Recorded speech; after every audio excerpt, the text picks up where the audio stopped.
అమ్మాయిని అత్తవారింటికి పంపించేటప్పుడు కొన్ని పదార్థాలు బియ్యంలో వేసిస్తారు. అంటే ఒడుగంటి బియ్యం వేయడానికి ఓ చీరని వాడతారు. మా అమ్మాయికి కావలసినటువంటి ఆహారం మేము ఇస్తున్నామండి, మీ మీదే పూర్తిగా ఆధారపడి లేదు.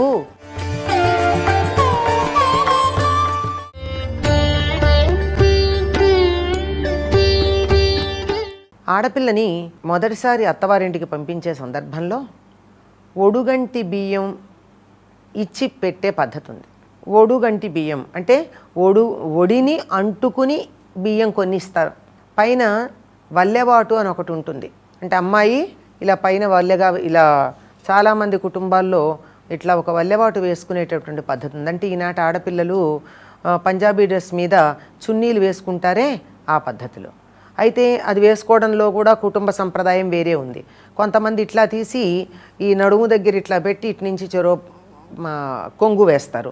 మరి కొంతమంది ఇట్లా వెనక నుంచి తీసుకొచ్చి ఇటు నుంచి తీసుకొచ్చింది ఇటుపక్క, ఇటు నుంచి తీసుకొచ్చింది ఇటుపక్క వేసే పద్ధతి ఉంది.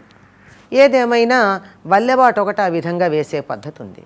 ఈ వల్లెవాటు ఏదైతే ఉందో దానిలో అమ్మాయిని అత్తవారింటికి పంపించేటప్పుడు కొన్ని పదార్థాలు బియ్యంలో వేసిస్తారు.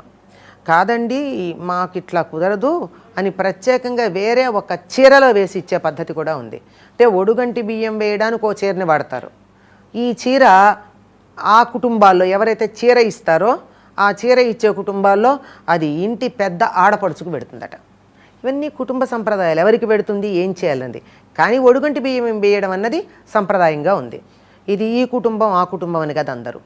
అంటే ఈ బియ్యం కొన్ని, ఆ బియ్యంలో బెల్లం ముక్క, చలిమిడి, కంద పిలక, చిన్న గుమ్మడి పండు, ఇక మనకి తోచినటువంటి పళ్ళు, అరటిపళ్ళు మొదలైనటువంటి పళ్ళు ఇవన్నీ వేసి, కొబ్బరి కుడక అంటారు ఈ ప్రాంతాల్లో, ఎండు కొబ్బరి చెక్క, ఇలా తమ ఓపాన శక్తి వేస్తారు. కానీ ప్రధానంగా ఉండవలసింది ఏంటంటే బియ్యము, బెల్లము, చలిమిడి, ఆ పైన కందపిలక, ఇవి వేసి అమ్మాయినికి ఇలా కట్టి వెళ్ళబోయే ముందు అప్పుడే భోజనం చేసినా సరే ఇంత అన్నంలో కాస్త పెరుగేసి అమ్మాయి నోటికి అందించి అప్పుడు పంపిస్తారు.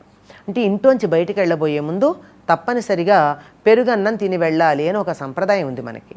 అలా పెరుగన్నం కనుక తిని వెళ్ళినట్టయితే ఆకలి ఉండదు, కడుపు చల్లగా ఉంటుంది, హాయిగా ఉంటుంది, సుఖంగా ఉంటుంది అనే ఉద్దేశంతో అది ఒకవేళ అప్పుడే తిన్నా సంప్రదాయం ఎందుకు పోగొట్టాలి, వదులుకోవాలని చెప్పి కొంచెం నా నోటికి అలా అంటించైనా పంపిస్తారు. ఒడుగంటి బియ్యంలో ఇవి ఉంటాయి. కొంతమంది పెసరపప్పు కూడా కలిపి వేసే పద్ధతి ఉంది బియ్యంలో. ఇవన్నీ వేసి కందపిలక ఎందుకు వేస్తారు అంటే కంద అన్నది ఒక దుంప, దాని నుంచి అనేకమైన పిలకలు వస్తాయి. ఒక్క దుంప ఉంటే దాని నుంచి చాలా మొక్కలు వస్తాయి. మా అమ్మాయిని మీ వంశము అనేటటువంటి మూలానికి కందలాగా ఉండడానికి పంపిస్తున్నాం, దీని నుంచి అనేకమైన మొలకలు వచ్చి ఎన్నో కుదుళ్ళుగా మీ వంశం అనేకంగా అభివృద్ధి చెందుతుంది అని చెప్పడానికి సంకేతంగా కందని అందులో వేయడం ఉంటుంది. అది కూడా వీలైతే కాస్తలా మొగ్గలాగా అందులో నుంచి మొలక రావడానికి సిద్ధంగా ఉన్న కంద లభించినతే చాలా ప్రశస్తం అంటారు. అట్లాంటి దాన్ని వెతికి తెచ్చి పెట్టుకుంటారండి పెళ్ళిళ్ళల్లో.